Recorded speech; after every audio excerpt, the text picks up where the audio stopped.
Well, hello, everybody. Welcome to another edition of Paranormal Swamps Talkings. I'm your host, Howard, along with Miss Rosie Page. Mr. Hey. Kohler might be coming in a little late. And tonight we're interviewing a very special guest, Mr. Mike Heston Rogers. He best notoriety is the Travis Walton incident, but we're not here to discuss all that stuff. We're here to discuss Mike, and we're going to be asking questions to you, the audience, tonight, and we would like your feedback on a lot of this stuff. Uh, as I'm doing this, I am sharing y'all out, so making sure I'm trying, but I'm still. I was supposed to not be restricted anymore. It said it's after a certain time today, but it still wouldn't let me share for some reason. on the show. I tried to, and it said I couldn't share. It failed. Sharing failed. You got to stop looking up that pornography, Rosie. I mean, I don't even know why it would make me be restricted for 2 weeks. I didn't think it was that big of a deal, like to share stuff. I don't know. I know that you just look them sheep them sheep magazines that you be reading and stuff. No, that you can't be doing that. You know that's going to get you every I time. did. Hey, Chad. Hey, Irene. I don't know what happened. I don't know. But yeah, tonight, then I'm sorry, Rose. I just think I shared to too many pages, and some of them didn't like what I shared because it wasn't allowed on that page, and maybe they reported me or something. I don't really know. I'd report you just to be reported. I mean, that's me personally, but I mean, Of course you would. I shared your show, and that's why I got restricted. you're right. I Two Wednesdays ago, and after that, I was not bad. That show's not that bad. I mean, it's not like the other shows. I mean, those are like really bad. I know that I've had people though message me before privately and say, "Hey, don't share that on our page. We don't allow other groups to share live shows on our page because we can't monitor it for language." So I think that's probably what. Really? Yeah. That's kind of chicken. Poopy on them, poopsicles. Yeah. Yep. So again, we're here tonight. We're going to be interviewing Mr. Mike Rogers. He wants to ask a question out, and one of the reasons, me and Mike, we've been friends for a little bit, and we talk on occasion, and usually it's nothing to do with the paranormal. It's about something that might have fell off of me, and I'm asking him how to tape it back on me or something because I'm falling apart as fast as I can walk down the road. I ask him for advice on that kind of stuff. You're not the only one.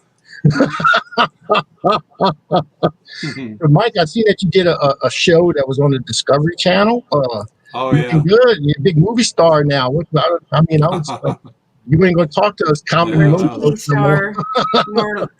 Rather a TV. Taped that show 10, 11 months ago. It took them a long time to get it together, but it turned out pretty good. It was a good little segment. I mean, I enjoyed it. It was very, knowledgeable, what's going on and everything. Informative. I'm going to assume it had something to do with UFOs. Is that right? UFOs? Did it? I didn't know. I haven't seen it.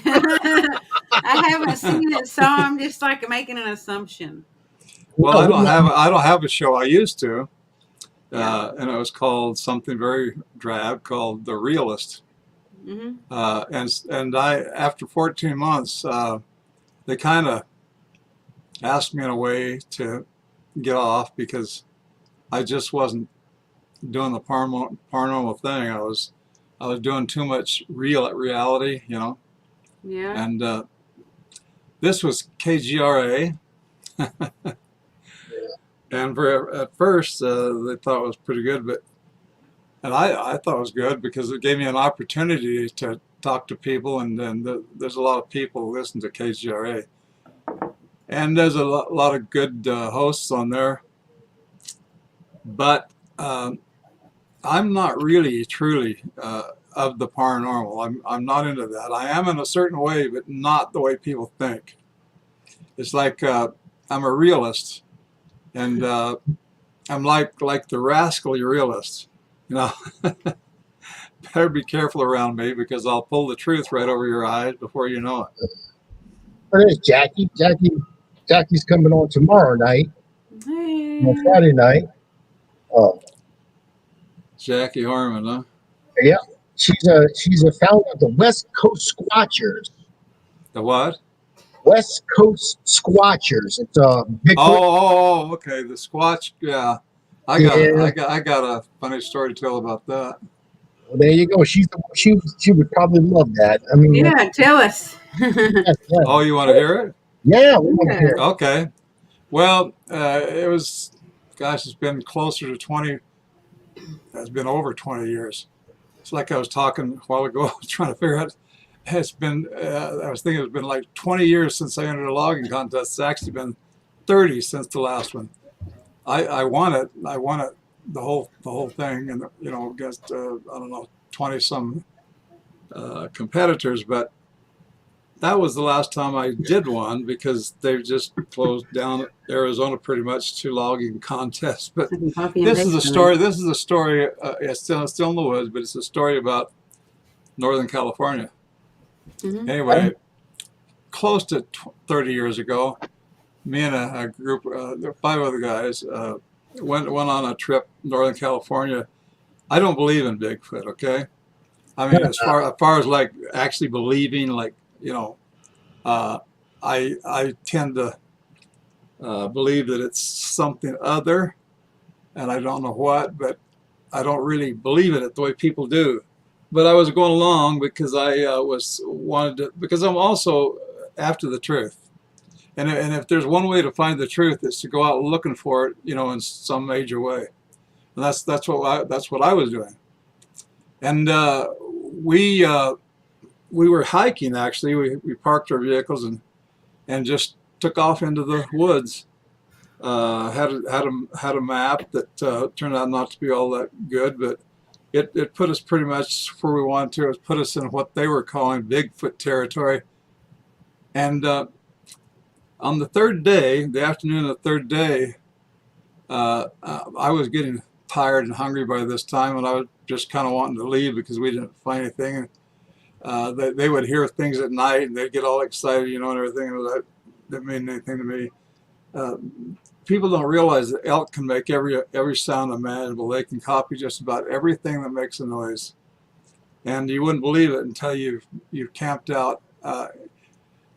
We worked in an elk exclusion, what they call an elk exclusion area, which is kind of stupid because it's kind of the reverse of that.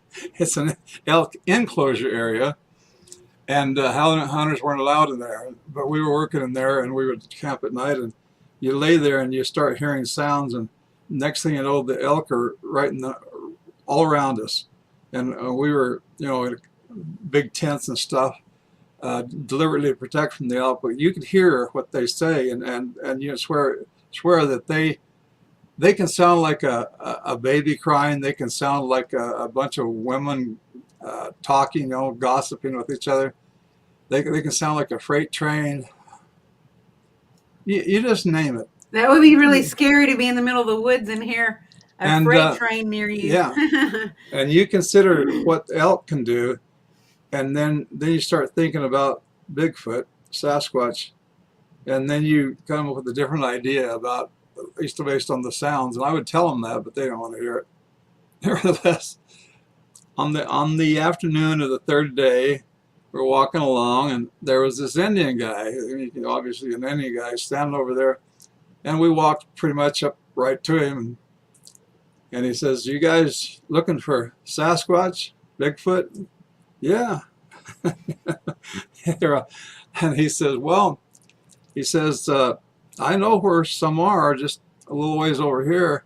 These guys I was with got all excited, and they started asking me questions. He said, "Yeah," he says, "we live in a village." It was a village, but it wasn't really like an Indian village. It was just some trader houses and old, not old, what do you call it?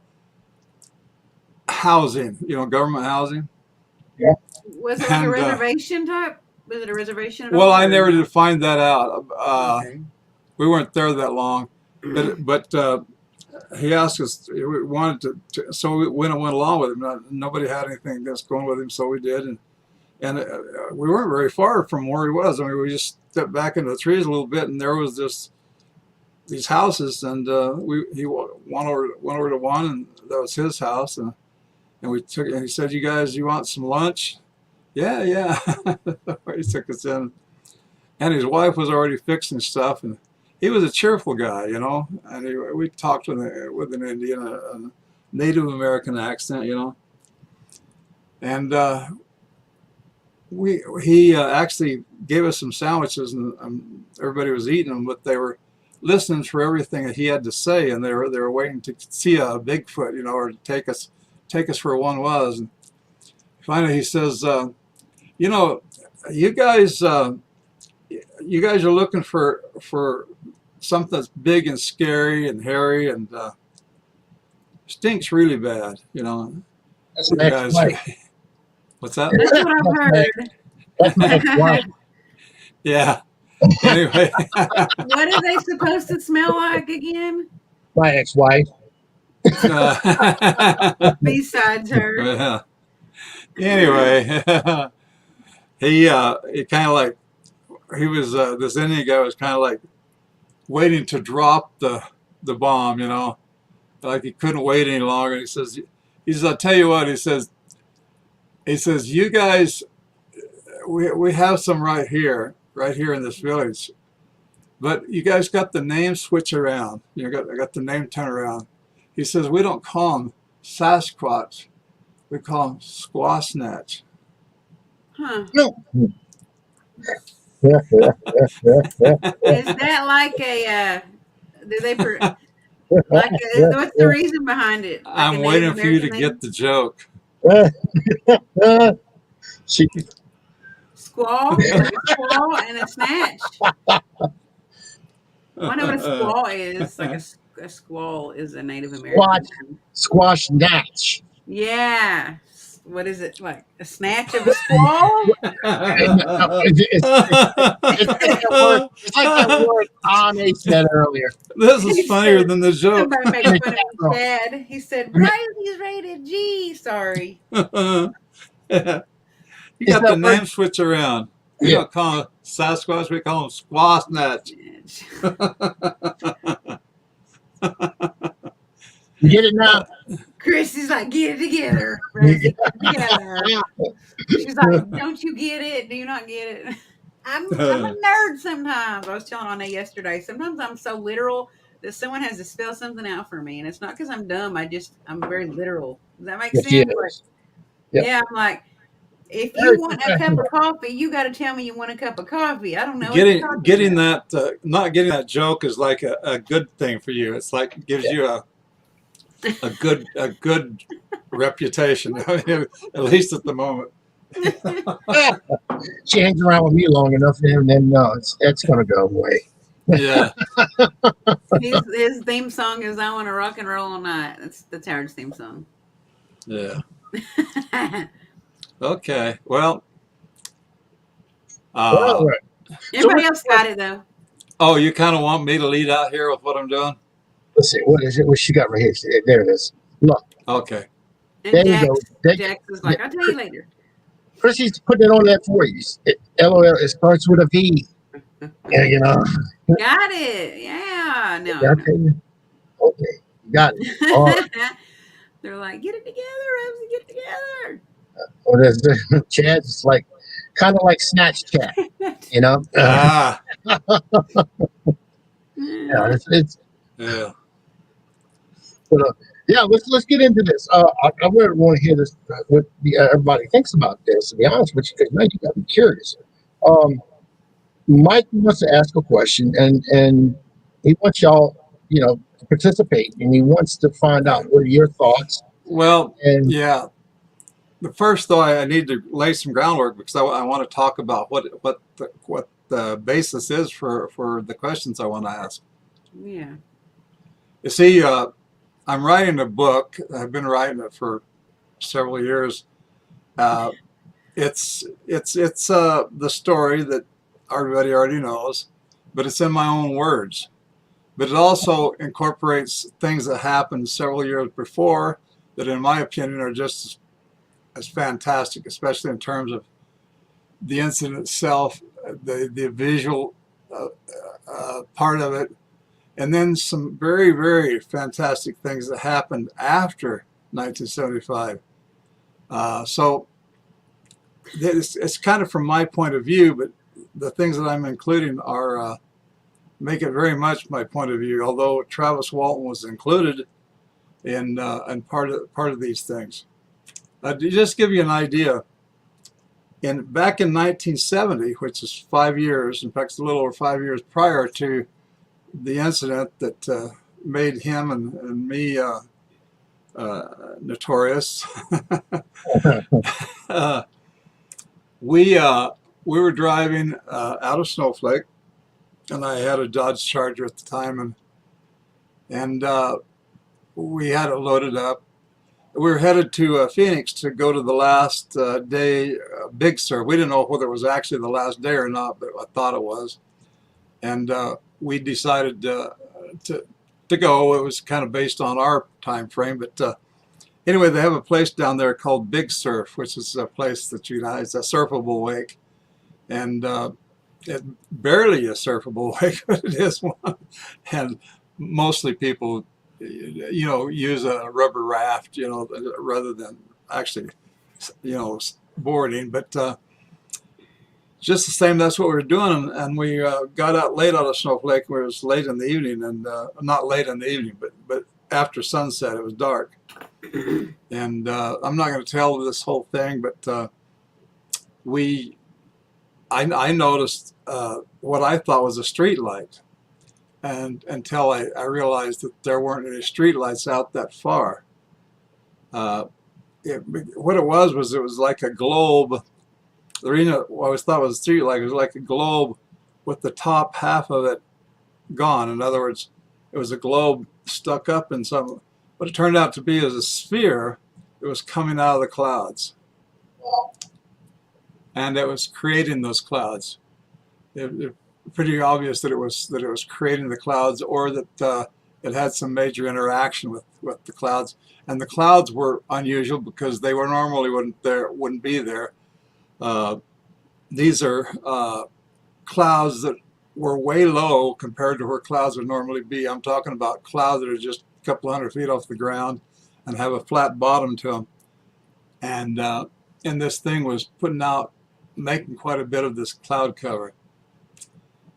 And nobody got abducted or anything, but the thing of it is that we traveled down the road there, and we were headed west towards what they call it the Heber Highway there in Snowflake. But at one point, we topped a ridge finally, because you see, this actually happened about 7 miles out of Snowflake.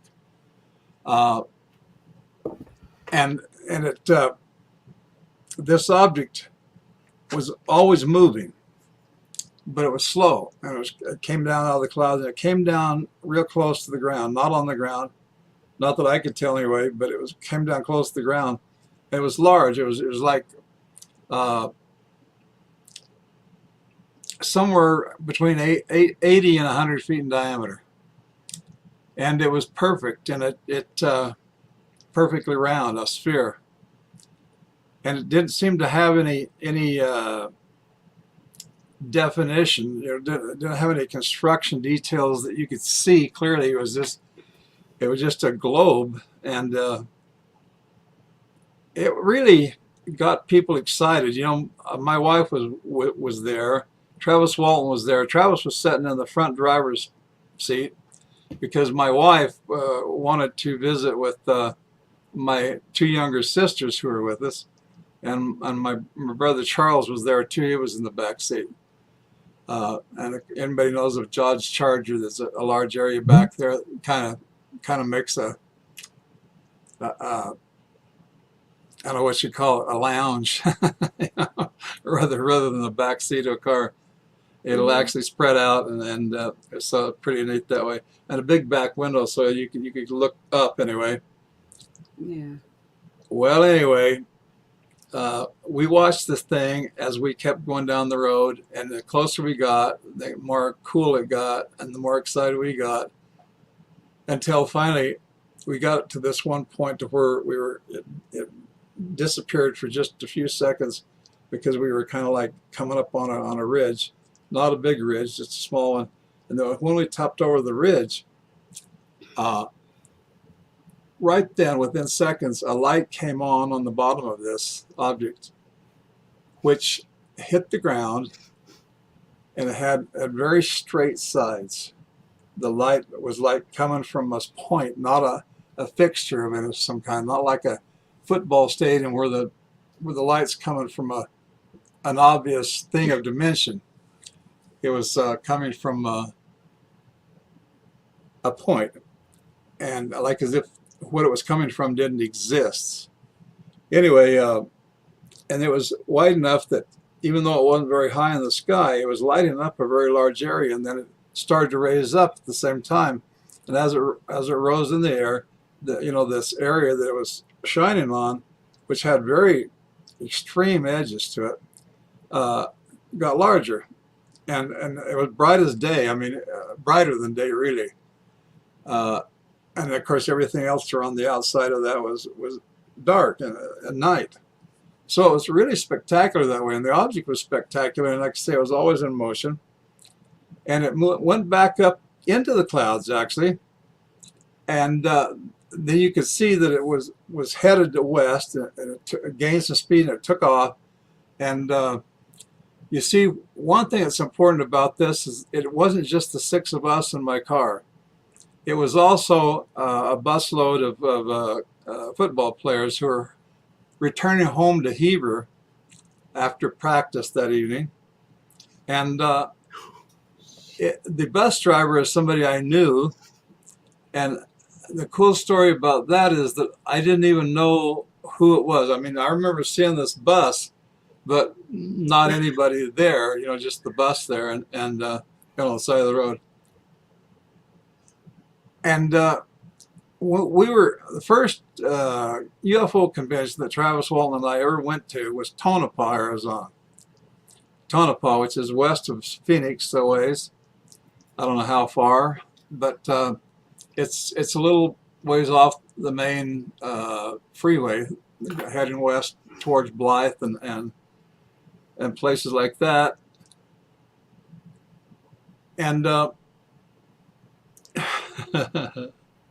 anyway, we were scheduled to talk, there at the Tonopah convention, but we were eating first because we just had arrived, because we left that early that morning. It takes 4 hours or so to get there, and so we were eating, and the first speaker that got up was the bus driver that was driving that bus, and his name is Rue Hunt.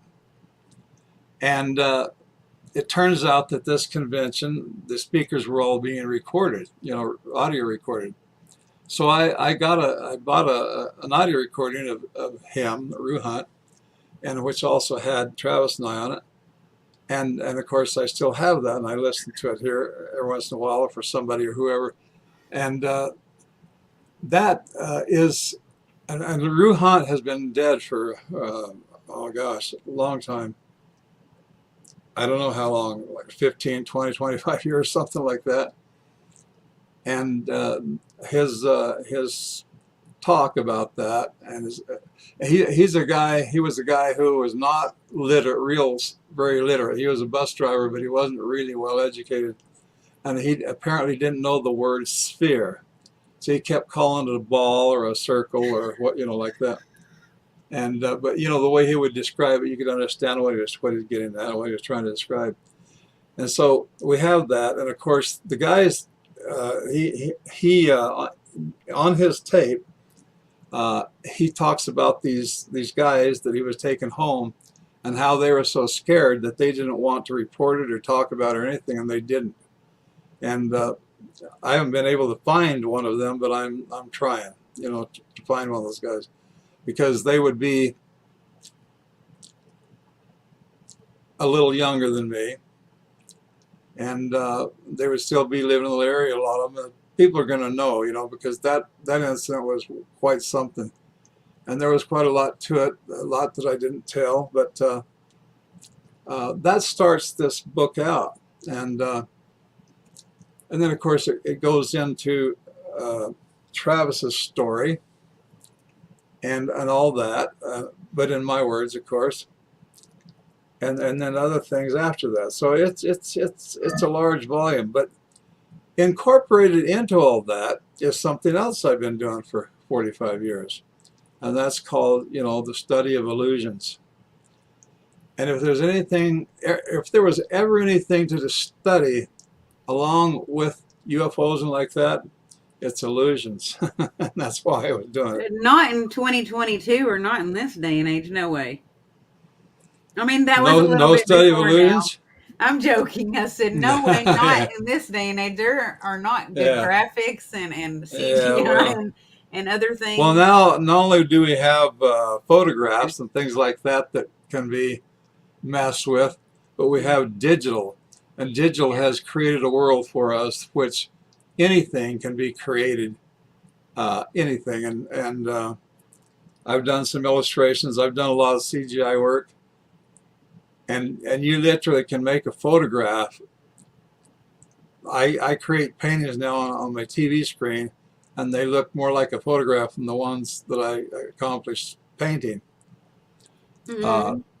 Oh, and by the way, I have approximately about half of the original 10 paintings that they did depicting the Walton experience, Fire in the Sky, still for sale.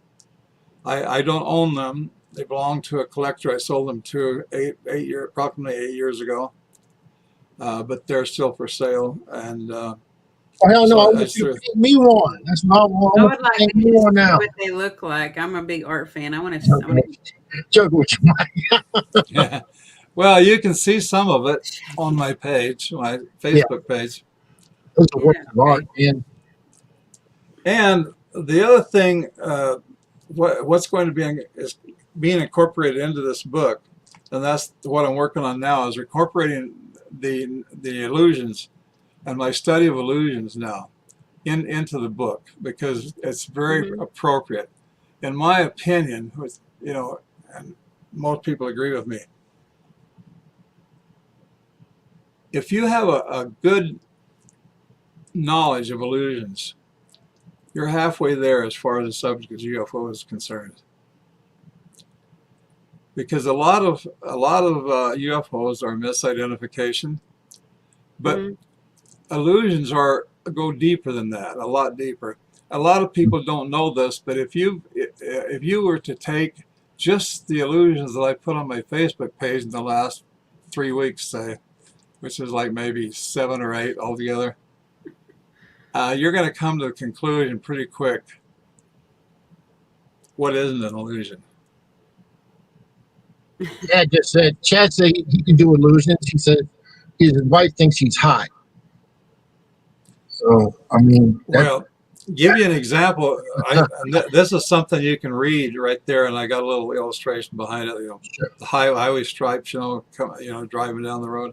Mm-hmm. And basically, what it is, I won't do it verbatim, but any time of day or night, you can see this illusion, and you'll see it every time, and it's fantastic. When you know what you're looking at, and you finally look at it, you see it, and you investigate it, you go, "What in the world?" It's hard to believe. So here's the deal. If you are going down a highway at highway speed, let's just say 65, 70, right there, and there, the lines out in front of you, especially if you haven't investigated this, so will look 3 to 6 feet long, and it doesn't matter how you look at it, as long as you Right. stay at highway speed, Right. the faster you go, the shorter the lines will seem to be. And the slower you go, the longer they seem to be. So what you do is, if you're at highway speed, try to make the closest estimate you can of the actual length of the lines. Like I say, 3 to 6 feet is what people pretty much think. And say you came up with 4.5 feet, just off the top of the head, and then hold that in your head, pull off the road, and get out, and without getting getting hit by traffic, you don't want to cause a trouble like that. We certainly don't want to get hit. Kids, don't try uh, this at home. No. anyway, stop and becomes stationary so that you can look at the actual size and length of those lines, and they're anywhere from about 16 feet to about 24 feet in length. And they look 3 to 6 feet in length when you're going at highway speeds, day or night. It's an optical illusion. Is that something that the brain does? Well, it's a combination of things. It's very complex, actually, even though it looks very, very simple. But it's hang on. That is an illusion. That looks like a Dr. Pepper. Yep. If I don't get a drink, I won't be talking here pretty soon. Yeah.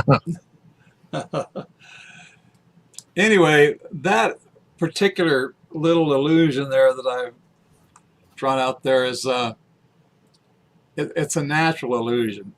And the reason I call it natural is because in my study, in the last 45 years of studying all these illusions, which involve just about everything there is, a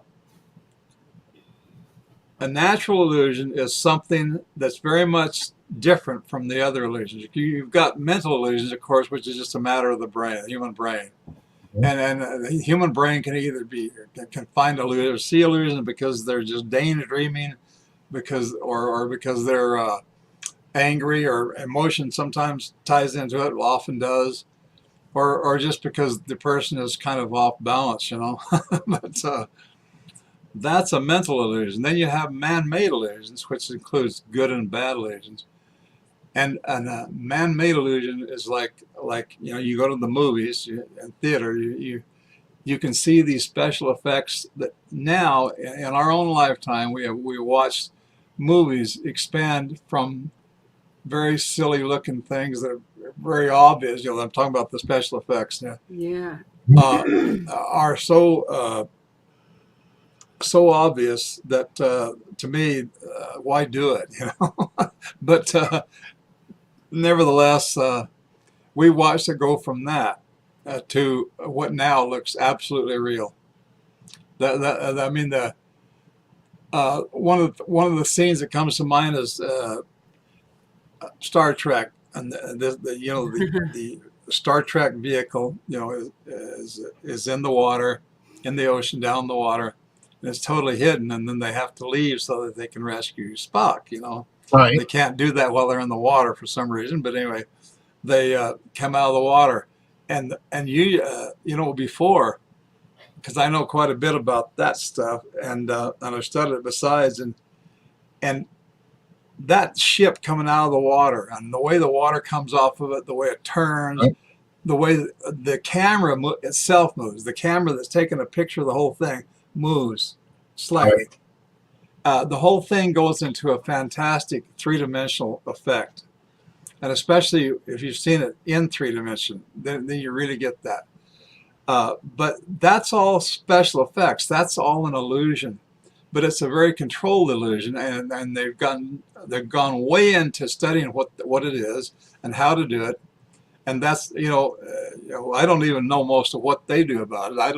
I look at some of these new movies and I go, because I know how they do most of this stuff, but I look at it and I'm like, I'm going to have to look into that because I don't know how in the world they just did that. Some of the stuff just looks incredible. And that, of course, is good because, everybody has a different idea about what a good movie is. But in order to have a good movie, whatever it is, you need good special effects. Well, Mike, one thing I got to say about this so far is that now in the chat rooms, I've seen a lot of people talk about your Dr. Pepper. And, and you didn't hit the Trekkie nerve. Now you got all these Trekkies coming out. Yeah, Yeah. I did. Yeah. Well, I didn't know you could see it, but I guess you probably can, huh? Oh yeah, right at the top corner. You just got to hit that comments, and you see the top on the right hand okay. side. All right, And I haven't even. Oh, You see all the comments? Yeah, about Dr. Pepper. Yeah. And Star Trek All movies. right. Yeah. Mm. And you have an Yeah. addict. Well, You have an addict in the crowd. I'm addicted to Yeah. Dr. Pepper. Somebody said. Jax is all up into the Dr. Pepper scene. wow. Yeah, Everybody's excited or disgusted or something about Dr. Pepper. and then what Kind I'll of do funny. is I'll Yeah. put something on the screen. You'll see it on the screen when I do this. Boom. And Yeah. then she's asking, how often do you see a UFO, Mike, and where do you see them? Well, I've not seen that many UFOs in my life. It only takes Probably. one, right? What's that? It only takes one. That's all you need. Well, one that's real. Yeah. Hey, I'm The jealous the if you've first only seen UFO I ever one. saw was, yeah. My I've never brother and seen I, one. my brother and I had an experience which happened before 1970. I'm not certain of this date, but it was a 67 or 68. And my brother and I were out cutting trees, and I saw a thing up in the sky, and it was a feeling at first. We looked at it, and then I drew his attention to it. We looked at it, and the thing that was most interesting about it, it wasn't moving. The other thing that was interesting about it, it was a sphere, a round sphere, and it wasn't moving. It didn't seem to have any. There wasn't anything to it except a ball. Okay, kind of like the one later, and it didn't go anywhere. It just stayed right exactly in the same spot, not exactly overhead, but almost exactly straight overhead. And my brother and I decided we wanted to look at it longer, but it's hurting our neck to look straight up like that from while we're standing there. So we laid down so we could put our head on a log there, or a small tree that was cut and laid there. And we actually ended up laying there for nearly a half an hour. And this object, which was hard to describe how big it was, my brother says it was larger than a jetliner, but I don't remember that. I'm more of a realist than that. I believe Right? people tend to exaggerate. But my concept is still smaller than that, or larger than what it really may have been. I don't know, but I think it looked like maybe half the width of a jetliner, and we had one to compare it to because one flew by it at altitude. It was about 40,000 feet. It didn't encounter it or anything, and nothing happened, but it came close enough that we could see the two objects together and get a good comparison for both of them. And that really helped with our concept of what this thing was we were seeing. And then we decided to go back to work, and we did. And I couldn't work. I was trying to cut, so I was cutting, with my chainsaw here, I'm cutting, but I'm looking more up in the sky at this object, which still wasn't moving. And then all of a sudden, it dropped, like this, and then it stopped. And then after it stopped, it was and just shot off. Wow. Never saw it again. Well, it And wasn't I've a never jellyfish. seen it since then, except the thing we saw 2 or 3 years later could have been. And this thing that we saw in 1970, late September of 1970, there was 2 other guys who used to work for me before that time, who saw it and told us about it. But their view was all like on the other side, like over kind of as a community there, and they saw it from there. But what they saw was the same thing, and their description of it was the same, pretty much the same. So I counted there was at least 17 witnesses that we know about to that incident, this 1970 thing. Mm-hmm. And like I say, nobody got That's abducted that we know of, but a good thing. yeah. This is a Well, I question. think it's a good thing. This is a question for you that I have, and I just thought of it. We were talking about illusions. Could UFOs be a mass illusion, or could it be illusions that we create? Say that again. Could UFOs be an illusion or something that we Oh, create in our minds? they could very easily be an illusion. But the illusions that I'm talking about, other than man-made illusions, the natural illusions, which is the most interesting, because you can't do anything about them. Like the thing on the highway, you might not see it at first. I mean, you could have been going down the road and never ever seen that illusion. But when you finally pay attention to it, it's always there. It doesn't ever go away. Yeah. It's always there. And there are a lot of, like, one of the grandest illusions I can tell you about is the stars themselves. Do you know that if it wasn't for the fact, and I've done the math on that, if it wasn't for the fact that the stars that we see in the sky, all the stars that we see in the sky, are over 3,000 times larger in appearance than they really are. And if it wasn't for that fact, we would never see anything. And by a long shot. I mean, if the stars were, say, 30 times smaller than they appear, they wouldn't appear at all. You might get a slight dusting or something, like a white dusting or something. Over 3,200. I don't remember exactly the figure right now. It's over 3,200 times, and of course they're not all exactly the same. That particular figure is different for different stars under different circumstances, stuff like that. But it's generally the same. It's a close realm, 3,200 times. And if it wasn't for that, we would not be able to see anything in the sky except blackness. And when you start digging into that particular illusion and realizing that it is always there, it's always there, because any time that you decide to go outside and look at the sky, assuming it's at night, of course, the stars are always there. They're always there. They can be covered by clouds, they can be covered by dust, they can be covered by a roof or whatever. But without those things, they're still there. They're always there. And if it wasn't, and people, like they look at movies, I was just mentioning a while ago about Star Trek. It's funny that Star Trek decided that they need to go into the multiples of the speed of light in order to be able to do the things that they do. That is actually an illusion right there, because the truth is that even if you were capable of doing 100 times the speed of light, you still couldn't get to places like they do so quickly. They say we're approaching what is that one where Spock lives? Yeah. Oh, Vulcan. Yeah, Vulcan. We're approaching Vulcan, in 3 seconds. So, Yeah. And then they go, and then they're there, right? And they just stop. Well, first of all, you can't stop like that, in real space, Everybody smashed up against the window. Yeah, exactly. Can you imagine that? Here you are doing 50,000 times the speed of light, and then you just stop. Yeah, right. Wouldn't your skin kind of like come off of your bones, probably, or something? I think that you'd more than that. I think you'd disintegrate. In fact, implode just on to think yourself? about, you disintegrate just by thinking about it.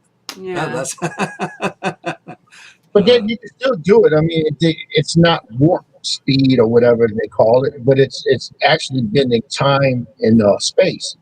And it's like the best way to get to two places is actually, if you say you're here and there, is actually bending that time and space and making it go this way.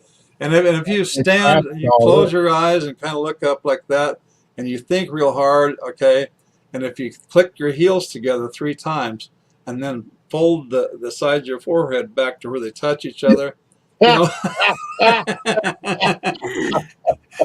you can jump across space without ever even needing a machine to do it. You can just do it right there. That's right. I want to go to Vulcan. I want to click in the heels. I want to go to Vulcan. Can you imagine Spock with ruby red? But you gotta have red slippers on to do it. That's right. Yeah. And they have to be sparkly, Yeah, but they have to be shiny and sparkly. They do. Yeah. I don't have a NASA shirt on, but I wasn't even doing this on purpose. But I have a Star Trek shirt on. It's not. I mean, it's not Star Trek. Star Wars. Excuse me. Star Wars. Oh. Yeah.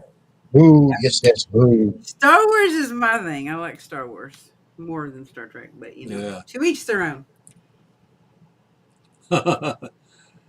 Well, you know, there's so much out there, and there's so much on the screen about space. It's astounding. Yeah. There is. Right, Star Jordan. Wars, I Star only had some Trek. comments. Yeah. Yeah, but you got to remember though, just like with I think Jack was just saying that most of our popular ideas of technology today has come from Star Trek, like the flip top phones. Well, yeah. In fact, I saw a special on that one time, and a whole lot of stuff came from Star Trek. The writers, that made up the No. Star Trek stuff. I'll tell you another Right. show that a lot of this stuff came from, and nobody thought about it, is the Jetsons. You Yeah, ever seen like the watch where he's got the watch and he's talking Yeah. there? Yeah. And now you yeah, have actual Yeah. video That's watches not a now. wrestling tattoo either. yeah, yeah. I mean, the writers of those shows are the ones that get the credit for it. They had some really good ideas because they're turning those ideas into reality. Yeah. It's because something we grew up with, and they're making it as familiar as possible, so it gives them something to work on. I want to see. You want to really dazzle me? Give me warp drive. Give me all she's Yeah. got, Scotty. Give me all she's got, Captain. What was the word that you used? Did you say fantastic earlier? Me, Yeah. fantastic. Did you I've say used that word quite a bit. I Why? like that word. That's a good word. I'm just going to tell you Fantastic. that's a good word. Yes. How about astounding? That's a good Now, word. this is look, this is a Louisiana-based show. We don't use those big technological words. Okay, We all right. Okay, do. here's We one. just How about do. It flabbergasted? ignites the childhood in us all. You got How people about scratching their head. how about flabbergasting? I like that one too. Doesn't that flabbergate the heck out of you? And you start making up words too. I'm going to take notes. Yeah, but see, people in my neck of the woods. You say flabbergasted, they say, "Don't be talking about my wife's weight like that." I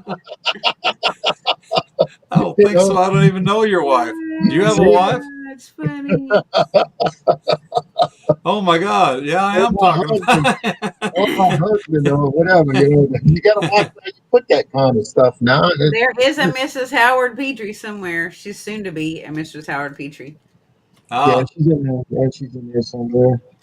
well, I'm seeing names and stuff here to beat the band, but Yeah. I can't get it to stand still.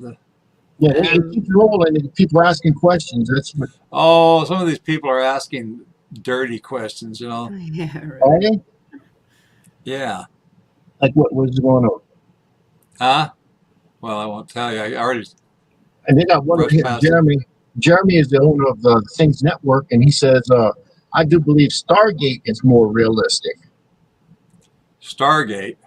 Oh yeah, Is she Well, no, I don't agree.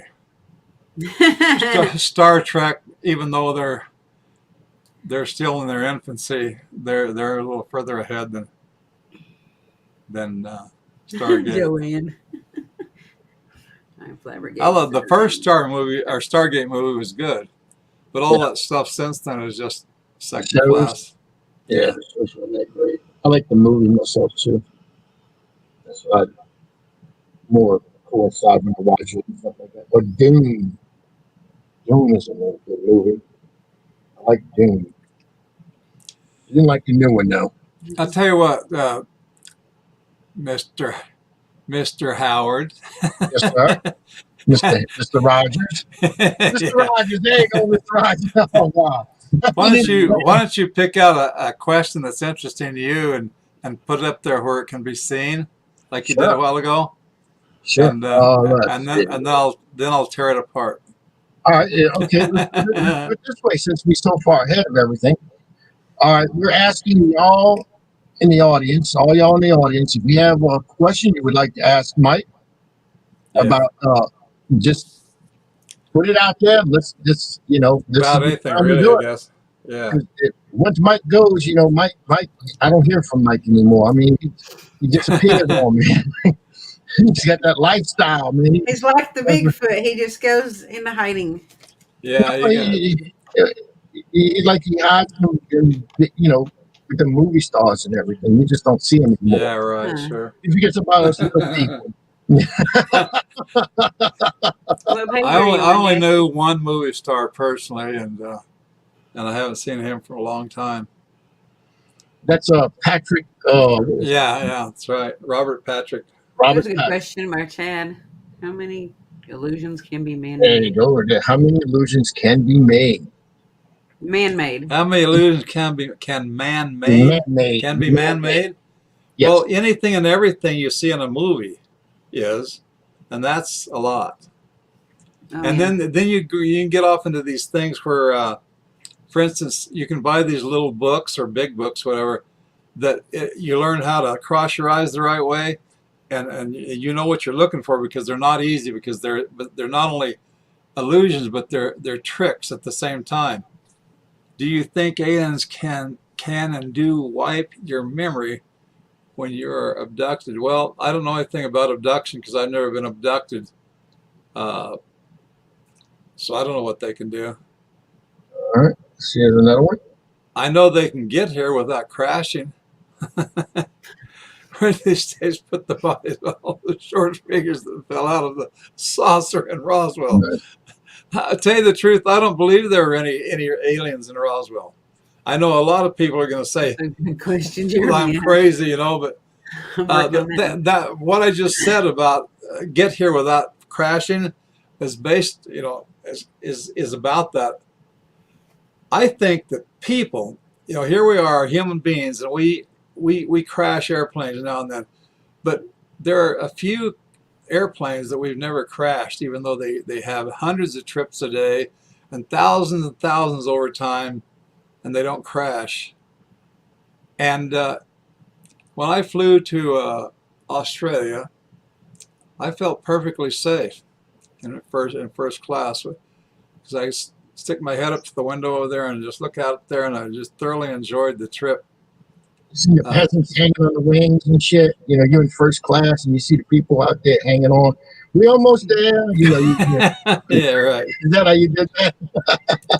No, I'm talking about the fact that you know that you're not going to die, you're not going to have a mishap because it just would be the first time it ever happened. Jackson wants to know if she can go look at UFOs with you. But see, well, the reason I bring this up is because I want to make a comparison with that, and the fact that now we have all these UFOs. They crash, right? No, I don't believe that any entity that could be that smart, come all the way across space, which takes a lot more to do than people realize. You just come here and then, oops, and crash. Do you It think just can't something could have happen. made them crash though? Like, do you think something No, could have no, intervened with no, that? No. no. How in the world could Qantas, for instance, have the record that they do? I meant like if there's one Why landing. wouldn't something just make Qantas crash all the time? Why wouldn't something happen? But it doesn't. And the reason it doesn't is because there isn't anything out there to make it crash except men, people or women. I Or think there's a back few in posts. WW2, they had what they call Foo Fighters. So you had Yeah, the Foo Fighters. Hmm. yeah, I heard of that about that from my dad. I mean, way back, a long time ago when I was a kid. Foo Fighters. Yeah, these UFOs have been around for a long time, but that doesn't mean that we know anything about them at all. Right. And I don't think we really do. I think there's things that we see, and about 99% of them are products of illusion or something else, something other than an actual spaceship from another planet. Because they still haven't got nailed down. We don't even know what the heck a UFO is. An unidentified flying object. It could just be a stick somebody threw in the air. We need some technology or some verbiage here that means something. Right. Because UFO doesn't mean a thing. Irene, Anything in the air could be a UFO. that's why Irene says that's why she flies a Japan Airlines, and that's Kamikaze Airlines. You get your own little little sword with you when you get on the first class. You get your own little tower and everything. Yeah. Jax wants to know she wants to go looking for UFOs with you. Uh, Ah, and yeah, then well. wonder what that's what she feels comfortable at. She pees on a lot of stuff, but I mean, Yeah.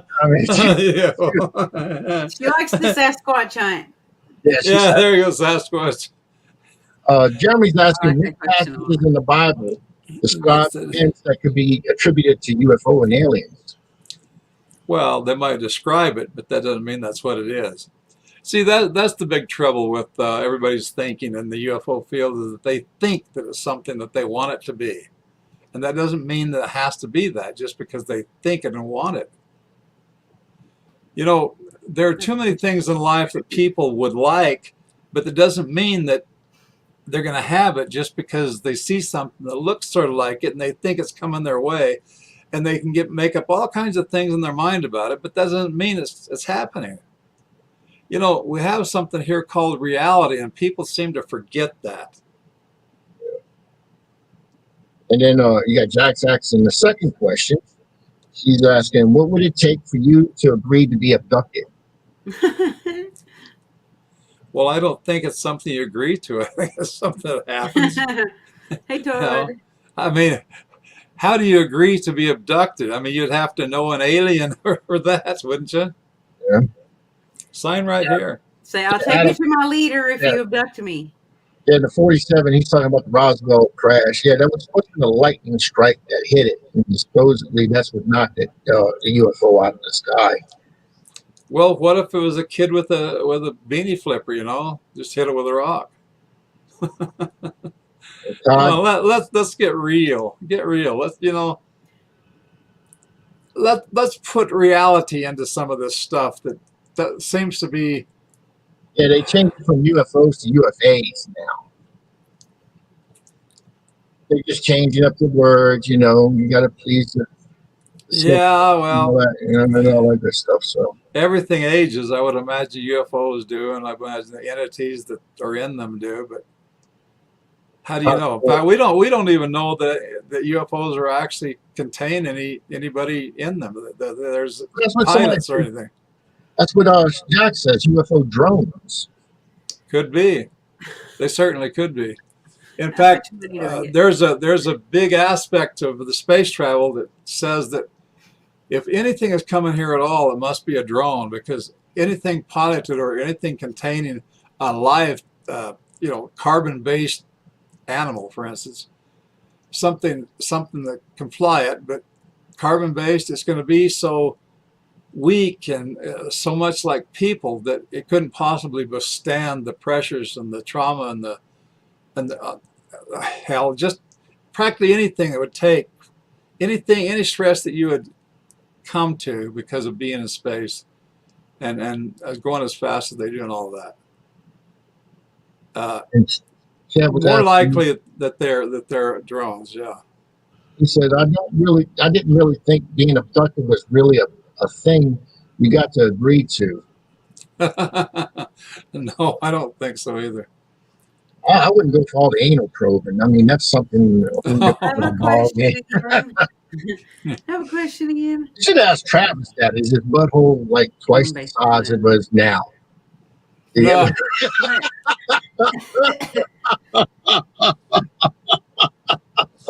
I was thinking I'm going to go home, but I can't. I'm You're already at here. home. You're already there. What is your theory then on how? And you don't have to answer this if you don't want to, but you can if you want to. You know, Howard's shows or whatever, anything goes.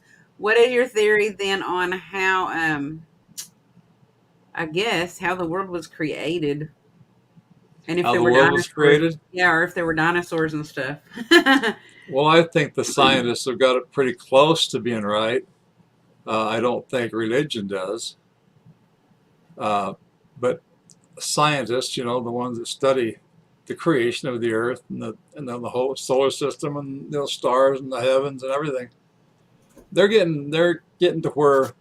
See, the thing it is that science finds these things and then they have it there, and anything that comes up that's new, they pit it against the thing that's old, and they're finding that the stuff that they come up with fits in the pattern. It just continues to fit in.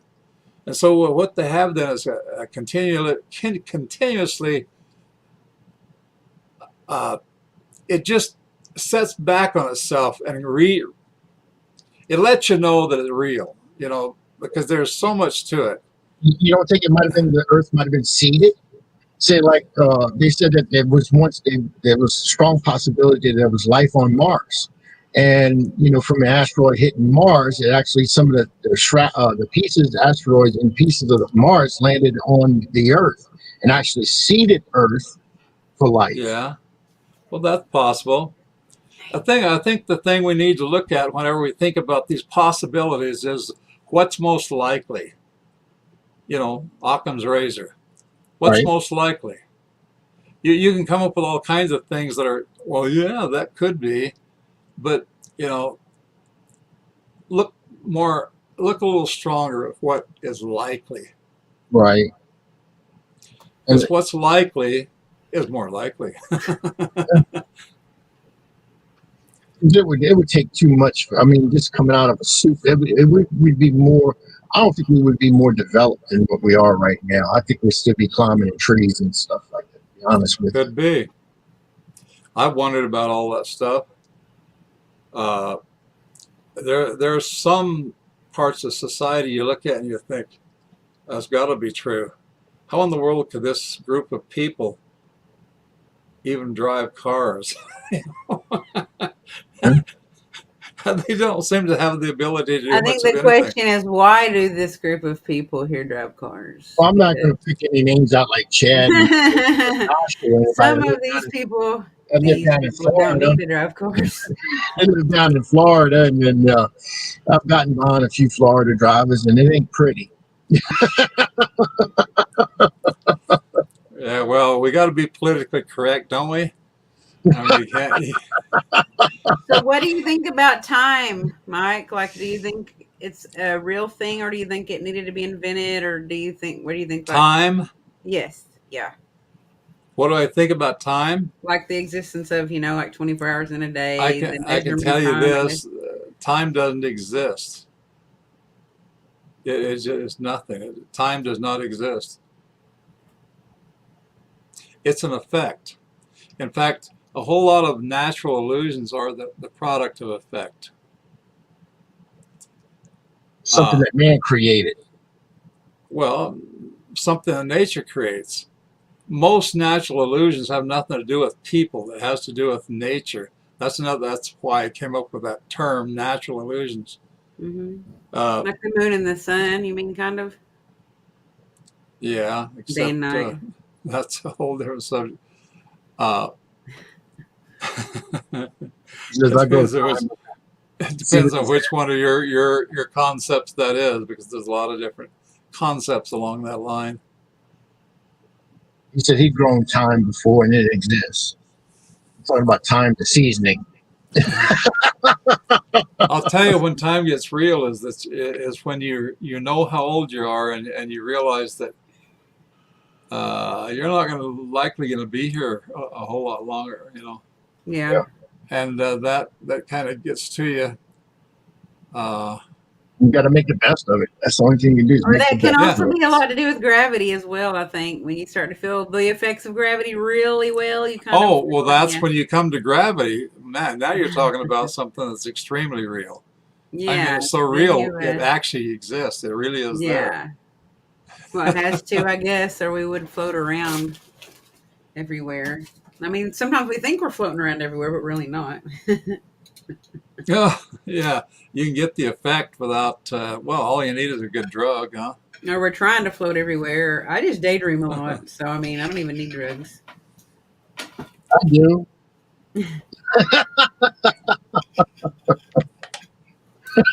Got to hide the evidence. It's okay. This is your safe room right now. Yeah. We don't care. So, Rosie, you got anything really wild you want to ask me about? I had some questions that I wrote down. Yeah, actually, because I'm really curious. I've always been obsessed with aliens and seeking truth. You realize that I don't know anything about any of the stuff I'm talking about, don't you? Yeah, sure you don't. Well, as I'm much just, time as you put I'm into what you just know about, you know that much about it, right? You know what I mean? Like, as much time as you spend on what you know, that's about what you know for about it. some reason, people seem Mike, to think I know something. What? Mike, I gotta tell you that. Watch what you say in front of Rosie, because she works for the government. She's Yeah. in the Navy. She's Yeah, in the Navy now. I'm a Watch what you squid. say. But that's why I have more questions, I guess, because like ever since high school and I'm 40 now. The So since reason we've I been ask coming you here. that is because you seem to have some juicy questions. I just thought, I wrote down a lot of questions actually, Well, like Rosie wasn't planning on coming on tonight, and all of a yeah, sudden I said I'm interviewing Mike Heston and Rogers, and she's like, "Oh, I'm going to be on." yeah, well, I was just gonna like try to like I guess work on some other project that like is a big project thing that I've been yeah. needing to focus Yeah. on, but we don't have enough hours in a day to do everything that Actually, we want to I've do. got a major question that I'd like to ask everybody that's listening. Yeah. If you know of an illusion, and I've looked at so many things, I know literally dozens and dozens that exist, like the one I described to you, like that simple one, or the thing about the stars. I've told you about two of them so far.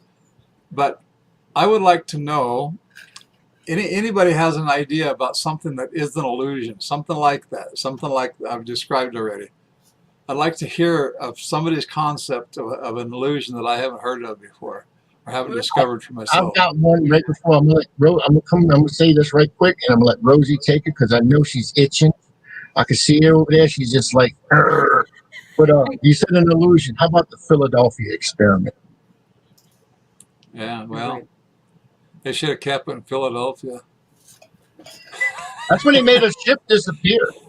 Yeah, well, so supposedly.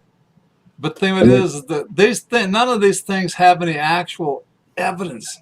Not only don't have proof, they don't even have evidence. they got pictures.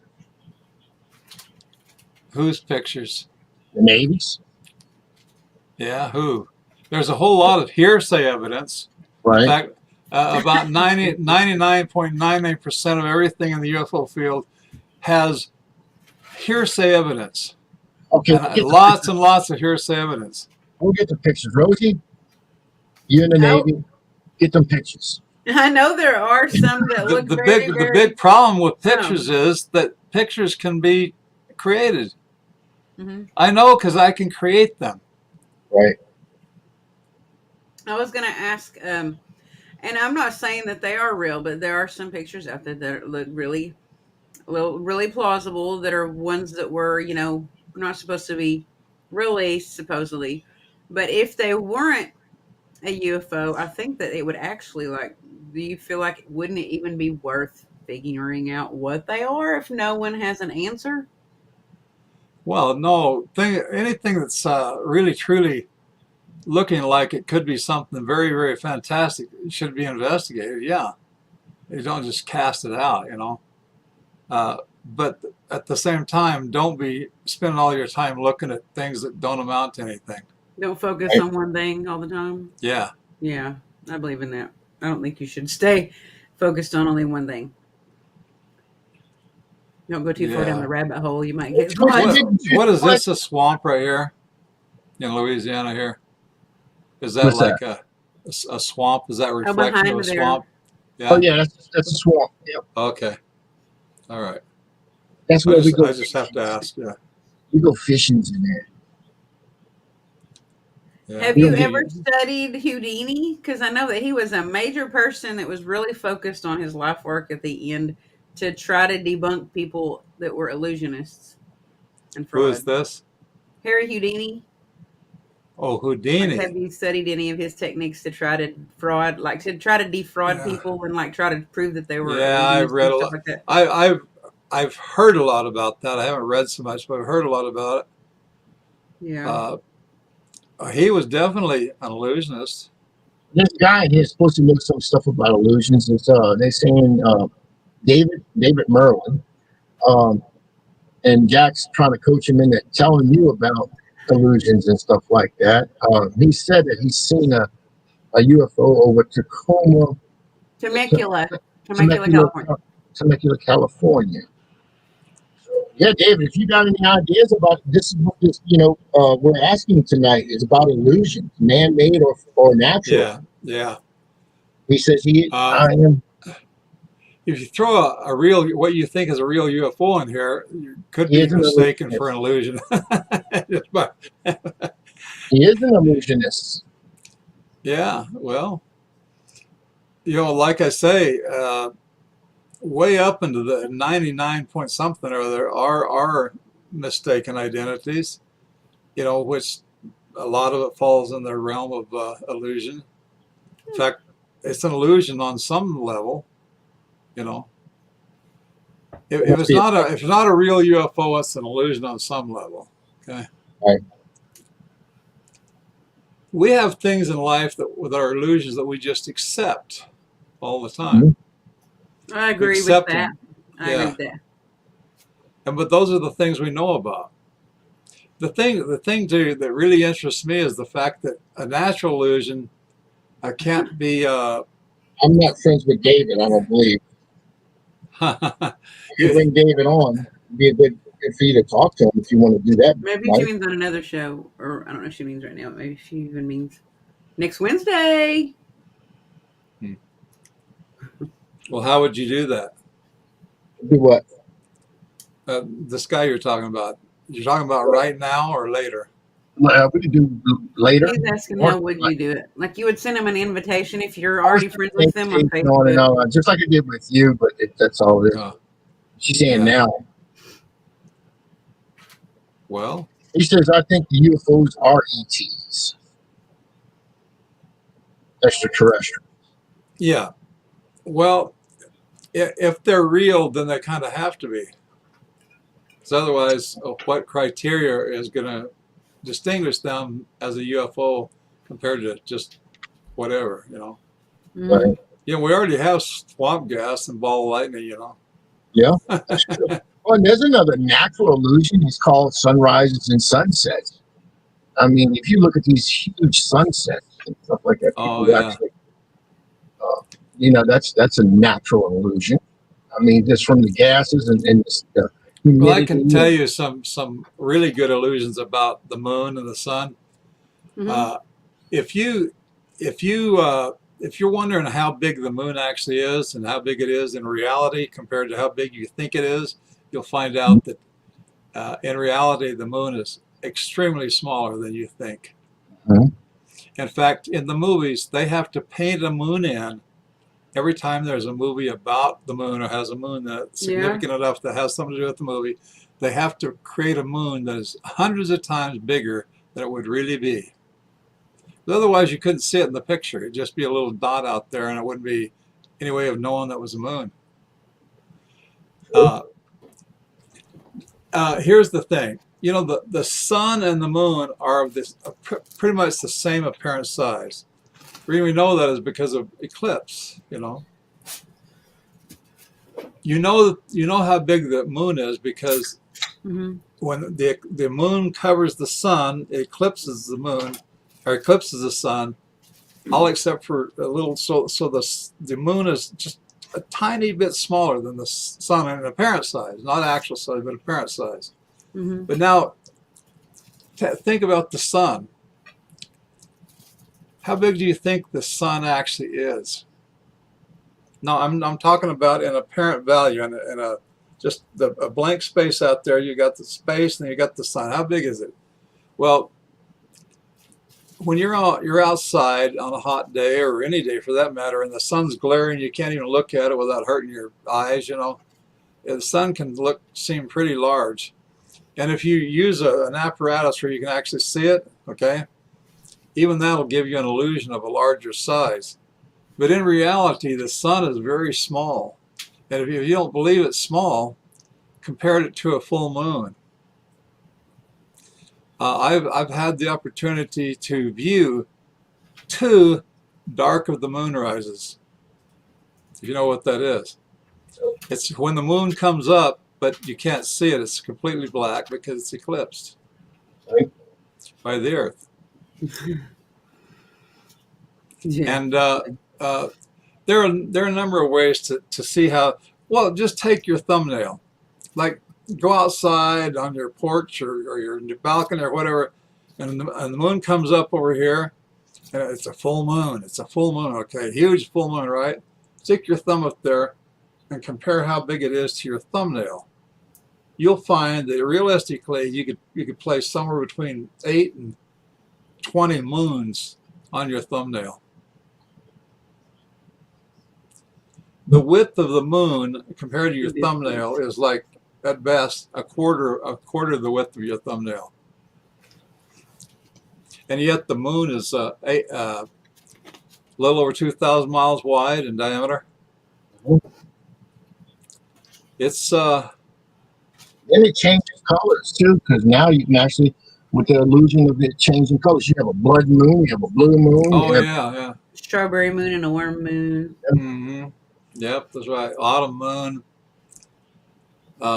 They're trying to add some sort of flavor to the moon. Just about every full moon is something different.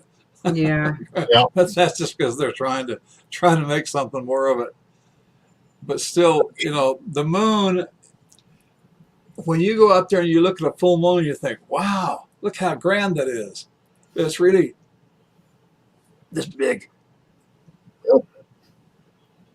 just like the sun. In the distance, it's just the way the curvature of the Earth and the atmosphere. It makes it That doesn't have anything to do with it, believe it or not. That changes apparent size and stuff, but it actually has very little to do with it. What you're seeing when it looks large like that is just the fact that it's shining. Yeah. And here's another illusion. Anything that shines looks bigger than it really is. Yeah. Yeah. And matter of fact, that's exactly what's going on with the stars. That's why they look over 3,000 times bigger than they really are. It's because light produces that effect. As a matter of fact, you go down a straight stretch of highway at night and you look at a car coming over the rise over there a mile away, okay?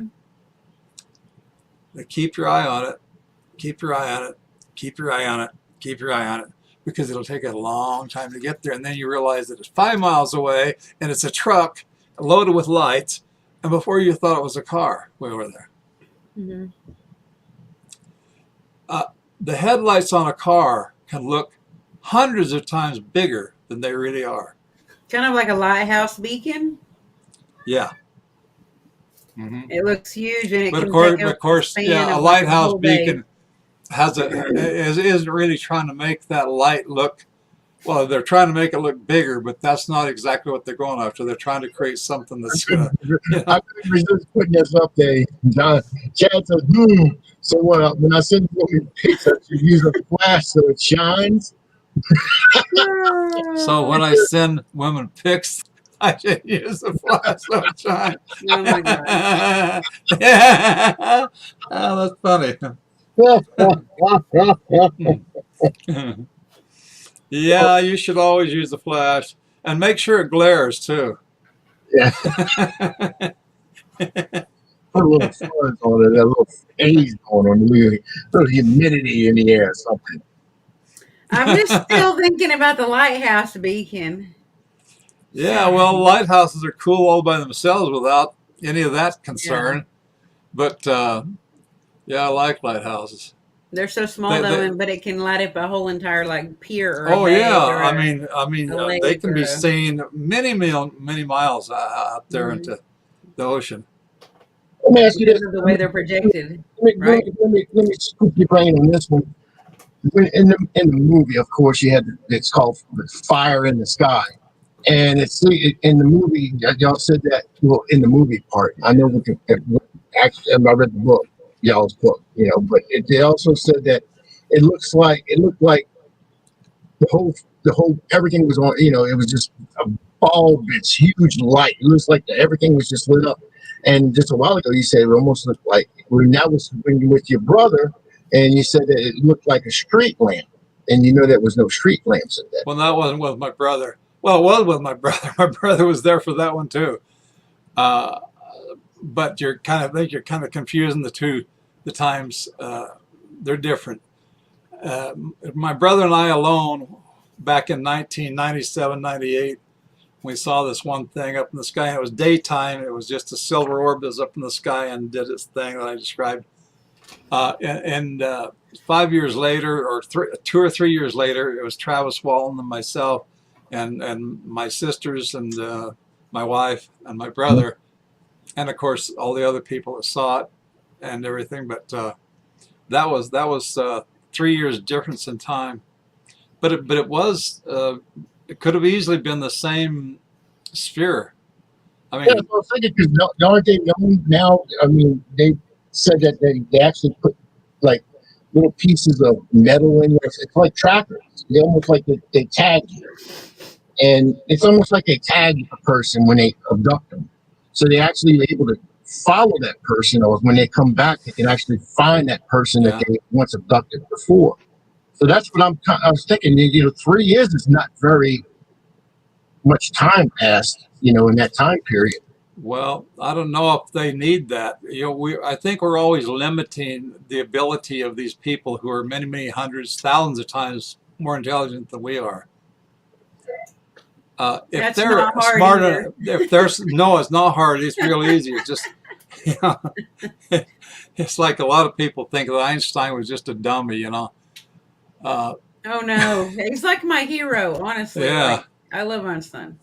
Some people in this world, and of course Einstein had all his abilities were like channeled into an area so that he didn't have any other abilities outside that, really. Everything with him was exactly what he was into. He didn't even know how to drive a car or change a flat tire or put gas in a car. No, that. Oh, Einstein? Yeah. Einstein he wasn't a very smart man. He was smart in other ways, but it's almost like he was autistic. He could have been autistic if you think about it. Well, he wasn't, but he could have been in that respect. Yeah. In that respect, yeah. Yeah. Well, so what are these big questions you had, Rosie? Oh. Say that again? I was asking Rosie, what's her big questions? Okay. One of them, this is probably random, but how did the Rue Hunt guy die? Him and his wife died in a car accident in the valley. That's all I heard about it. Yeah. Yeah. Yeah, they weren't in a bus. They were in their car. They were in a car. They were in a car, yeah. I know it's really random, but was it like a long time after they saw the orb or the circle or whatever? I really don't know. I was just talking to somebody about Rue Hunt, and they told me that he died in a car wreck. Him and his wife died in a car wreck in the valley. And that the one time was the only time I heard, And, I don't think much of hearsay. So as far as I'm concerned, they could still be alive. Yeah. I ask that because I always wondered if something is linked to something or not. It could be, it could not be, because like you hear about, people passing away because of colon cancer or because of prostate cancer, because of mustard gas and like, or Agent Orange. And you're like, is that really true? Has it been proven true? I don't know. I was just asking because. Yeah. Well, if he had, hearsay is creates an awful lot of damage to the UFO subject. Hearsay, I already said, amounts to, almost 100% of the evidence we have for UFOs is hearsay evidence. Right. Mm-hmm. It's not physical. Somebody saying, "Oh, I've seen pictures. I've got pictures.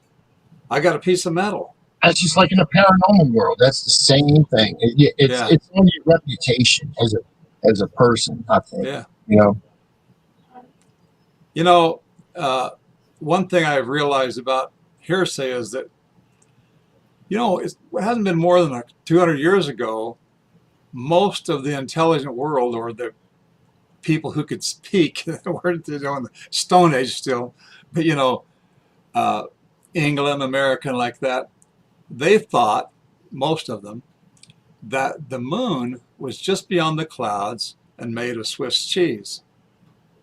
That's a good sandwich. Mice or explorers? Someone? People. Just people. Just thought it was the common consensus. The common consensus of the average guy was that the moon was just beyond the clouds and made of Swiss cheese. And the earth was flat. Well, I don't know about that. That's a different concept thrown into that, but yeah, you know, my dad was working. I just thought of this right now because you said that.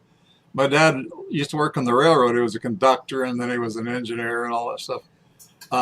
But he was working with this old color guy in a caboose. Okay, and this other color guy was listening to him and his friends talk about the moons, the rockets to the moon, which they were just doing at the time, And the other color guys, they're going to better be careful about that moon because they might knock it down here on the ground. If they had, that would have been very sad. I would have been mad. and then my dad would have had a whatever you want to call it. On the moon is like laying on the ground, Get some bread, boys. We're going to eat good tonight. And that illusion of the moon being smaller than it's supposed to be and all that stuff, and then you go out there and the moon's laying on the ground. Y'all done broke it. Y'all broken it.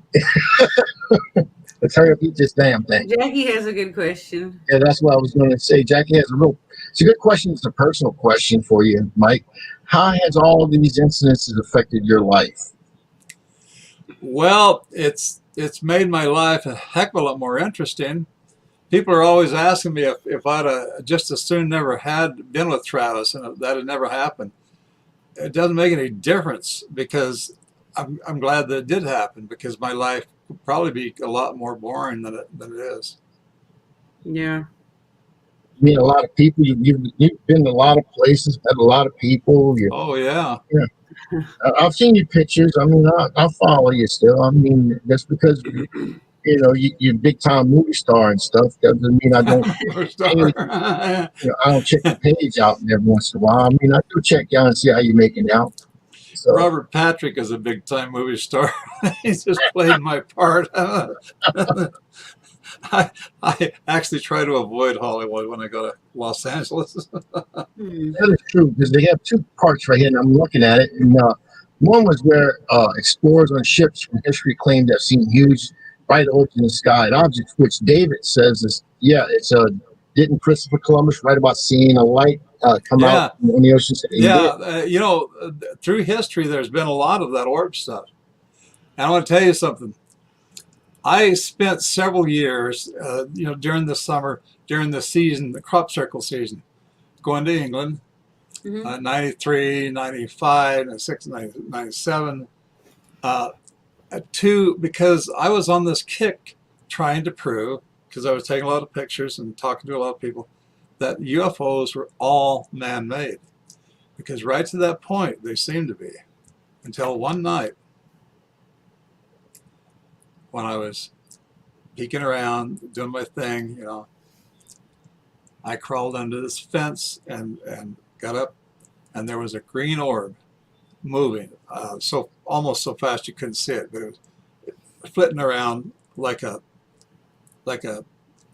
hummingbird, going from flower to flower, And within less than a minute, there was a crop circle there, an elaborate crop circle. And I just quit the whole concept of trying to prove that they're all man-made. We just went out the window, and instead I painted several pictures of it. What looked like photograph, at least as close as I get to what looks like a photograph, and several others that I've seen since then. I saw an orb or a circular or spherical UFO up on the north rim of the Grand Canyon when I worked up there one summer. Over time, the real UFOs seem to prove themselves out because they don't go away, and because they can't be proven because they're not trying to prove anything in the first place. Right. And that orb concept has lingered through history. Bright orbs at night. Couldn't you think that these things could have been interdimensional beings, or could they be from possibly our future? They just coming back to the past and time traveling, or? Well, future is impossible because that involves time, and you can't go back or forward in time. That's impossible. Not because it's impossible. It's impossible because it is impossible. Time does not exist. So it would just not be called the future. It would just be a relocation or redirection of where you are now, Dimensional, relatively. or another. And when you add in the fact that time doesn't exist, it erases all of that kind of stuff. You don't have to go through it one by one. There just isn't anything possible that involves time in it. You know, you think so much of Einstein. Einstein said time didn't exist, except, you know, when it comes to figuring out, you know, tomorrow is tomorrow and yesterday is yesterday and so on. You know, except for the fact that we have to use time in our everyday lives and understand it and have calendars and, you know, itineraries and all this stuff. Except for that, what does matter? What does time matter? I actually believe what Jackie said. That's like my belief, but I don't have any proof. It's just a belief that I have. Yeah. Well, you'll find that a lot of things can't be proven. And one of the reasons they can't be proven just could be that it's not real. just have the possibility. It may be that it doesn't exist There's so many things that's being seen out there. There's so many, you know, there's people that capture them you know, just having at a birthday party or even on TV. I've seen where these senators were actually doing something in front of a dam or something. And it was these federal and state senators, and they were cutting the ribbon on a new dam or something. And right behind them, you see it. Zip. They sat there for a second. Zip. Right. Well, those are more likely UFOs, things like that, because they're unexplainable. There's no reason for them to be there, and they're not trying to show themselves.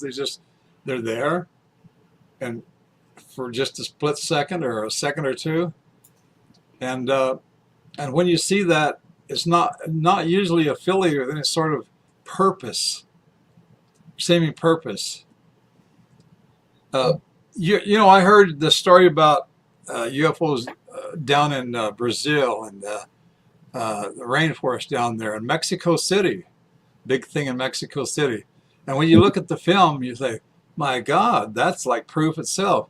But then you realize that it's not real. It's Mexico City for one. Yeah, you're in Mexico City for one. Yeah, it's a trick. Are you talking about Tijuana? Are you talking about Dos Equis? Hey, all those things. What are your thoughts about underwater? Well, hell yeah, the underwater would cover an awful lot of this stuff. If UFOs even needed a place to hide at all, but I don't believe they do. Yeah, we're always trying to limit UFOs, just like we limit God. You know, right? You know, I'm an agnostic. I don't know whether there's a God or not, but it lies in the same category of something that you can't prove or disprove.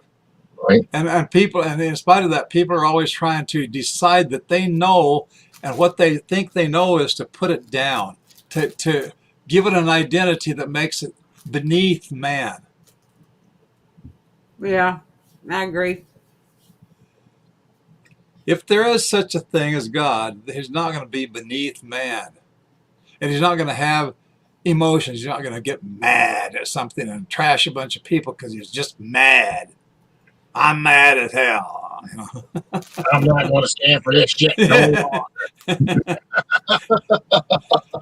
If there's a God, he's not going to be emotionally stupid like that. You know? Because most emotions just end up being stupid. I guess the best line I've ever seen that actually laughed my ass off so hard was with Caddyshack, and it was and he says, "Well, you're a reverend. There is no God." It's like, what the hell? Listen to this guy, man. He's ranting. I mean, yeah, he's agnostic. You are a realist. I want to make sure everybody knows that on the show tonight. Mike is a realist. I mean, he has to see it, touch it, taste it, walk around it, poke it. wear it for a few days, and then you might believe it. So I mean, that's how Mike is. Mike That's is. a good question, Chad. Hey, I believe something if there's enough evidence for it. The trouble is, I've never found much evidence of anything You know, except for illusion. There's a lot of evidence for illusion because it's just like just like the lines on the highway. It's always there. You can't remove it. You can't erase it. Every time you go out on a car and you go draw like highway speed and you look at it, those lines are going to look 4 feet long. There's no way to get around it. That's just what's going to happen. Well, there's a difference between that, Jackson. You have someone who's skeptical is one type of person. If you're a realist, it's a whole different type of person. Yeah. It's not the same. I'm not a skeptic at all. You you can call me a believing realist, or you could call me there's a lot of things you can call me. And I've been called some of those things. Just don't call me late for dinner, right? Just don't call me late for dinner. Yeah. Yeah, well, I've been losing the appetite lately. I don't know why. You lost a little bit of weight. Yeah, I've noticed that. Yeah, I've lost over 20 pounds easily. You need to eat a sandwich. A sandwich? Do you have a dog that eats all your food? I've lost so much weight. I'm starting to look gant. Look like I'm shrinking or something. He said you're trying to get ready for your summer body, aren't you, Mike? Yeah, that's right. Because I'm working on that too. Dan. The beach body. I wear thongs. I'm good. I mean, that's what I do. I'd like to strut around on the beach with a thong on. Eat a cracker. Eat a cracker. Yeah. As Jack said, eat a cracker. That's too much. You had a half a peanut. Oh, that's too much. Fashion model. I'm going to mark out the questions that I already asked. Oh, is that the one with Chad earlier? Huh? It had What are you doing, Rosie? Are you coloring right there on your desk? No, I'm marking out all the questions that have been answered or that I've already asked. Okay. I was writing down questions and I'm marking out the ones that have already been discussed. There's a question. What if we were just living on electrons rotating around an atom nucleus, aka the sun? Well, that's what it's like. That pattern is repeated over and over again. In the heavens, down to the atoms and beyond.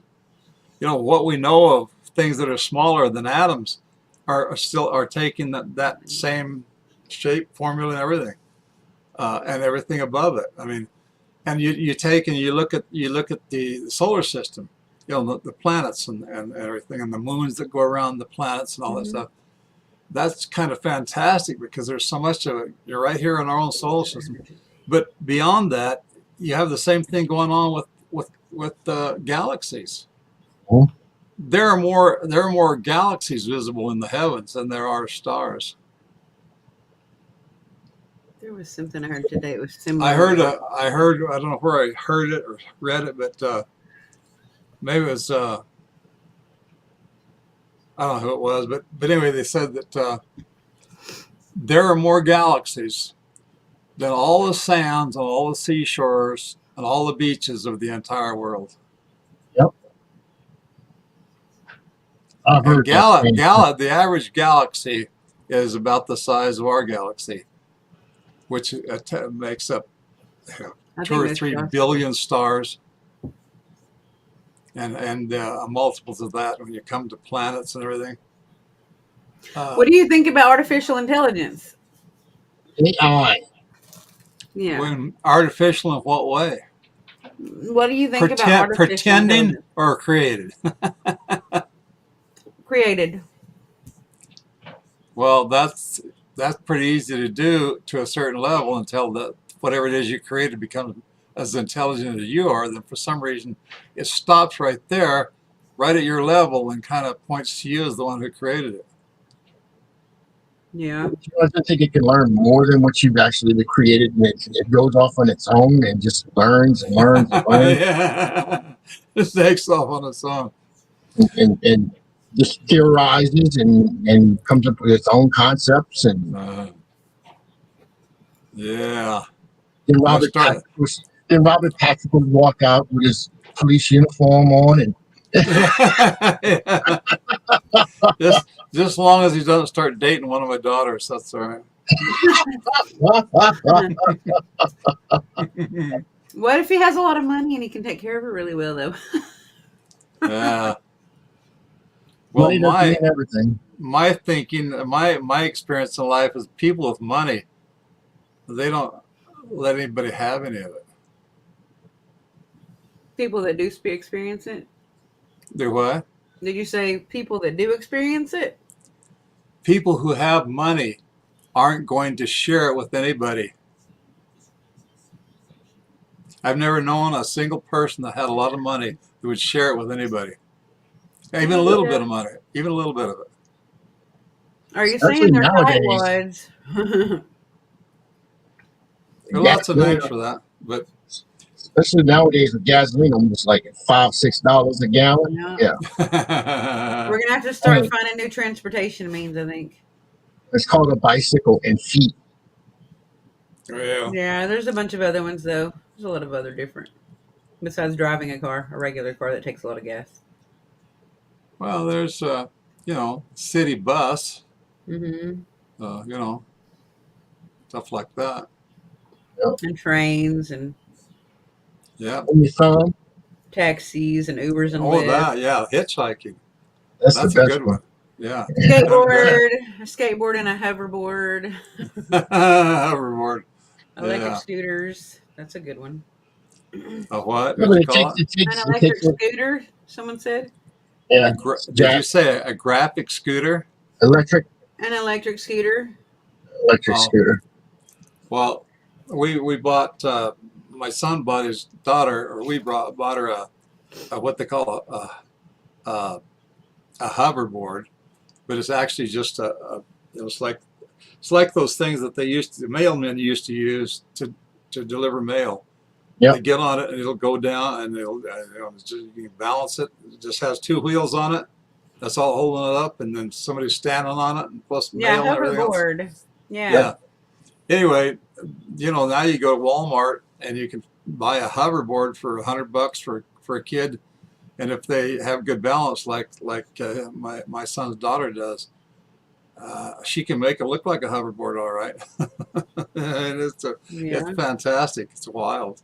I can show you what a broken ass looks like if I get on that thing. Roller skates. I think a lot of older things will get used a lot more because we've become so lazy. Though this is kind of forcing us to have to use like other means of transportation, which is not necessarily always a bad thing. Do you know that they have a thing like a hoverboard where you don't have to have any balance at all to balance it? Oh, they have another one, a better one? Well, they're not available. I guess they're available, but not to a kid for $100. Yeah. We're talking something that costs an awful lot of money, but you can. They have devices right now that you can stand on or move and go place with it, and you don't need any balance. It doesn't take any balance at all. It has nothing to do with balance. It balances itself, and you just ride along with it, whatever. And they can incorporate that into motorcycles and all kinds of stuff. Yeah, they have electronic bicycles that do that some, and you can recharge them, and you don't have to spend all that money on gas and electric bikes. When I seen that gas go up, Howard got busted. I'm gonna tell you now, Howard got busted. I was on that scooter at Walmart, and I proceeded to get up on the highway with that thing. Oh, where you going? I'm going home. And Segway, no. Yeah. I had to bring back the scooter because it needed to be charged. That was the only reason why that scooter went back that day. Because I had to recharge, so you'd have to I'm listening to you very careful to hear what you're actually saying. Well, I took that scooter home with me. I had that basket in the front of it. I could put my groceries in there. I could put like a spare tire in that thing. I could do all kinds of stuff with that. Luggage. Hell, they got luggage. Put luggage in that thing. It could do anything. You just had to charge it up at night.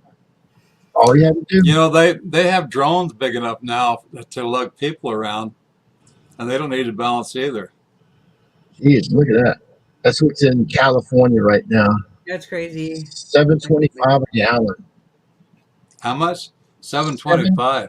Holy $7.25 shit! a gallon. And that has to do with this stuff going Really? on with Putin over in Ukraine. Yeah, Yeah. supposedly they won't open up the pipeline, and it's just a bunch of political mumbo jumbo. So the Yeah, American people are going to feel it.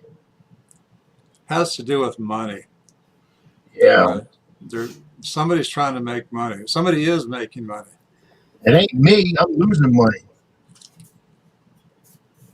Well, I'm not making any money off anything. Yeah, you are. You making money. You don't. Oh, come on now.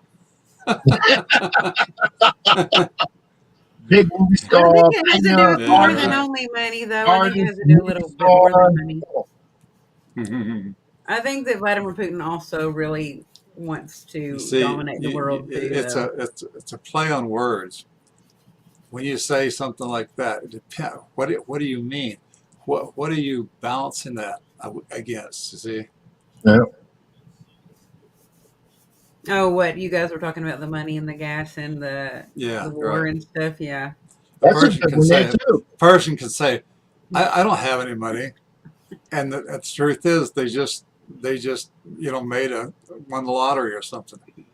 You know, what a person says doesn't mean much, unless it's somebody with a reputation, somebody that means what they say and does what they mean. All that kind of stuff. Yeah, Uh, Hearsay is actually I've already gotten started, so I talk about it, but I'll tell you, hearsay pisses me off yeah, because people go, "Oh, well, so and so saw one, and they have film." Really? It's at that point where I just get, I say, "Yeah, right." Uh, if you have a picture of a UFO, show it to me. yeah. Don't talk about it. Don't tell me that so and so has pictures and you've seen them. Show it.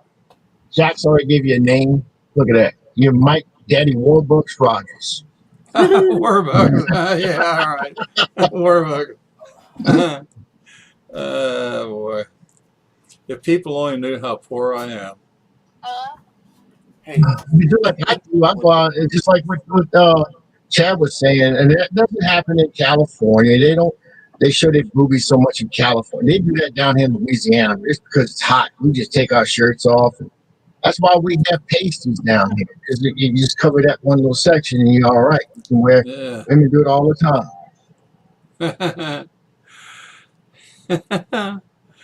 Yeah. There you go. We only get. I'm reading this stuff here.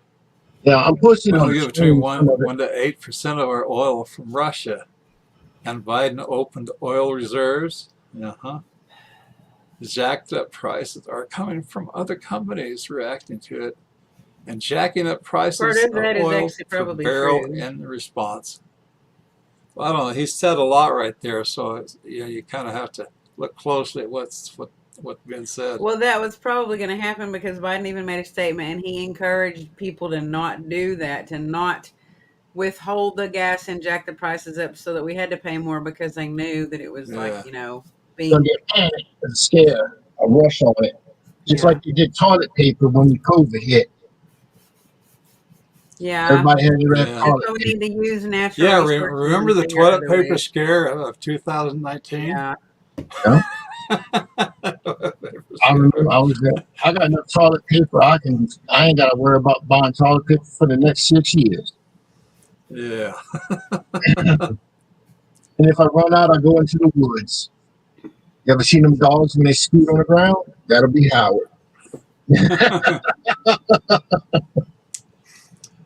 When I was a kid, they used something called leaves Yep. Just watch and out for the poison and, ivy and poison oak. and corn fodder. Yeah. Well, Flour. Well, the where's Sears and Roebuck catalog. Anita's getting glitches on our pages. Oh where's boy. what's her name? Oh shoot. Chrissy. Chrissy knows all about that corn stuff. She lives in Indiana. That's all they got up there is that corn. Corn. Mm. My grandpa used to call it carn. All right. You know, in Uh-huh. Louisiana, we actually taking our rice now and we actually make it into sake. Yeah. Well, If you, Yeah, you whiskey. can make you can make distilled whatever. I mean, Yeah, just anything that you can. How many things are you can distill and make alcohol out of it? yeah, a lot. it's sake because they got this idea. But why does Japan always? No offense, Irene, wherever she's at in here. But Louisiana is known for its rice and sugar cane. So they took the rice instead of selling a lot of it, just as rice that you would eat at the dinner table. Then they decided, well, why don't we make sake? Because it's rice wine. That's all it is. And they got a place they opened up. It's got all kind of hot sakes and flavored sakes and all this other stuff like that. So, And Rocky, oh, I didn't know that, David. David's from Alabama. Alabama. Yeah, I didn't either. That's cool. I don't like going through Alabama, David. I'm sorry. But how big is your moon? And the moonshine, how big is the shine too? The Yeah. moonshine. I don't. I mean, it's not. I don't know what it is. I just don't like going through Alabama. I go down to the lowest part of the state. I just cross over that couple of miles that's at the bottom of the state to get to Florida. That's it. Really? Yeah. I just don't like going to Alabama. What have you got against that? Now tell me. Alabama, I don't know. It's just a thing. I just in my mind is just get out of Alabama. I don't know if it was. Well, it's an illusion. It could be from a previous life or something. If you want to go that route, if you want to go from uh, uh, uh, a medium or an empathic way, it's just a feeling that I get. Or I don't know. I just can't go to Alabama. I just don't like going through Alabama. Well, I've found a few places like that Yeah. that disturb me just to be there. No explanation for it. What is it? Where at? Oh, well, no place that I could describe to you. I can tell you this, LA is one of those places. And I know what it is. It's just too damn much airwaves, too much electricity in the air. Yeah. There's so much going on in terms of that in LA, more so than anywhere else I've ever seen. And I can feel it.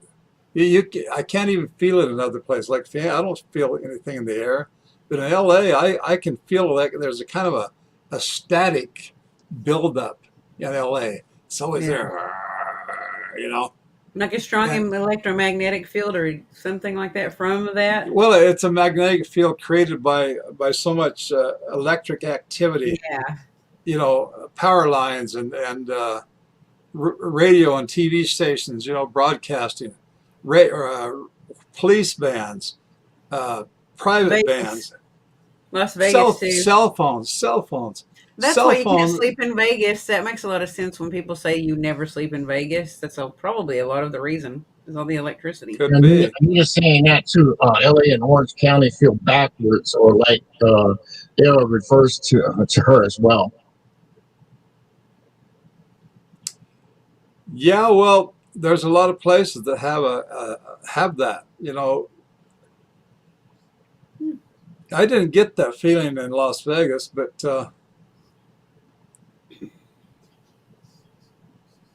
there's been a couple of times I felt it in the Phoenix area, in the metropolitan area. David said, "My town is the only place on Earth that a person has been hit by a meteorite." Well, there you go. And then he says, "We have the best football team ever." Y'all My follow brother would LSU? agree. They follow LSU also. Wow.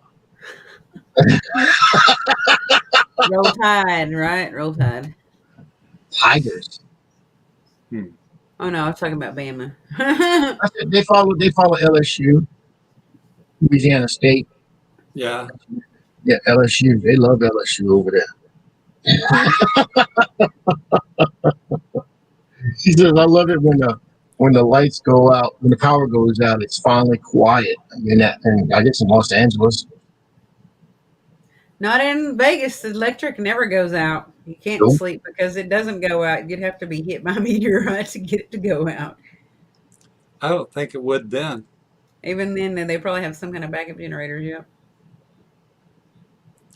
Well, Las Vegas is nothing but light, you know.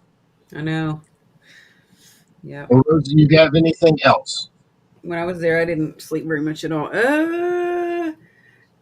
This is not anything to do with what we're talking about now, but in the beginning you were talking and you said that y'all had been to, like, there was an area called Big Surf, right? Yeah, And what state is that in? Because California. okay, that's what I thought. I wrote it down because I didn't know if it was called Big Sur too now. Like there's an area, because I've been to Well, there's California several probably times. more areas than one. Yeah, there probably is. People create things, you know, and then they start Mhm. acting like they've got it right here, and you don't even hear about it until it comes in front of you. Well, when we went there a couple years ago, I really wanted to go to Big Sur, like SUR, and I didn't get to go there because I don't know why, I just didn't get to, and I really wanted to go there, and I don't know why I just didn't. There's a place in Tempe, Arizona called Big Surf, Yeah, where you can actually surf. yeah. It's a man-made wave, but Oh, it's pretty cool. They pump water. It takes less than a minute. And they pump water, thousands of gallons, up into this water closet, you know, like a toilet, yeah. a toilet, and then they flush the toilet, and the water comes out. And Oh, I got to be there for this. Like a surf simulator type thing, right? yeah, It's like a machine where you get to fake but surf. it puts the water out in a kind of a flat, you know, area, Yeah. so it goes out straight like that. But it's Yeah, pretty cool. those are Yeah. I've spent many days there myself and my family. You surf? You surfing? What? Are you can't. surfing? No, I've never surfed because it's not big enough to surf on. I Oh. talked to some guys there that were surfing, and they said it's not worth even bothering with because the wave isn't big enough to make any difference. The funnest thing to do is get on a raft. They have these rafts that you can rent, Okay. and that's cool because Shit. you can really get going with those things. You can get going, and just like surfing, but you know the wave is only like 3 feet tall at best. Yeah. Yeah. It's enough, just a little push. That's all. Yeah. I think if you're in good physical shape, it's a cool thing to try out, because if you wipe out, it's not going to put you out for Well, yeah. weeks after that. Well, you but might crack your skull on the bottom of the like damn how thing. old if I am anything. now, I wouldn't do it. But when I went to San Diego probably 10 years ago, and I tried that there on one of those surfing simulators, and then I was in good shape and I didn't have any, injuries and stuff, so it was okay. But now I probably wouldn't do it. Well, Jack says Las Vegas is a shithole. Well, if it's a shithole, Jack, because you pissed in every spot in that place. How would you know that? Then, She right? told us. She already, I had her on the show last week, and she likes to pee a lot, and she peed everywhere, and I think she peed everywhere in that Vegas. So Look at Scared that! of 2 sharks. seconds, your program's over. yeah, we did that down there. We can log out. No, I'm That's not a true cutting you off. story, though. See that she's telling you that's a true story. She pissed everywhere in that place. All right. With that being said, that's the end of our show for tonight. This was going to be the final show for Paranormal Swamp Talk. Taking a little break. Rosie talked me into doing one more show. So You should have Merlin to come on. David Merlin said he'll come on. I sent him a friend request to see what he Said he does. wants to come on. So we'll have one more show because I really wanted to close it out. This podcast with one of a really true good friend, which is Mike. But we'll do one more show. We'll do that, and then tomorrow on Petri Dish we have Jackie's going to be on the show, and she's going to be on the show Friday night. So we'll be interviewing her, and then the last show, of course, we have our St. Patrick's Day show that's going to be March 17th, and I got a bunch of people coming in from Ireland. We're going to have some real Irish on here. We're going to get all drunk up and get some. Yeah, we're going to get hammered. And then the last show for the Petri Dish is going to be with Mr. Mike Heston. and that'll be March 24th. And I'm taking some time off because I have some. I'll be doing 2 shows, but I'm cutting 2 shows. I'm taking some time off because I'm trying to get this wedding done. It takes a lot to get a wedding planned in like 10 weeks. I mean, it's just too much. And then everything that's going on around here, I've just got a lot. I'm overloaded with work. So I'm taking a break from 2 shows, but I'll still be doing the Unholy Trinity on Friday nights. And then I'll be doing Hey Boo. Hey, I'm a hey girl. I'm a hey girl. On Hey Boo for a couple of weeks until Miss Ane Shin returns, and then give it back to her, and I'll just be doing the 1 show. So Thank you everybody for watching tonight, though. Y'all have been really awesome crowd, really awesome yeah, group. we appreciate it. Hope it was informative to y'all, and I'm hoping that Mike has got his questions he wanted answered for tonight. Well, I was going to ask a lot more questions than I did, but hey, more for next time. More for Petri dish. We got more for Petri dish. And I'll be in a couple of weeks. So, well, with that being said, we'd like to say good night, and I hope you enjoyed the show, and we'll see you next week. Bye, everybody. Have a good night. All right.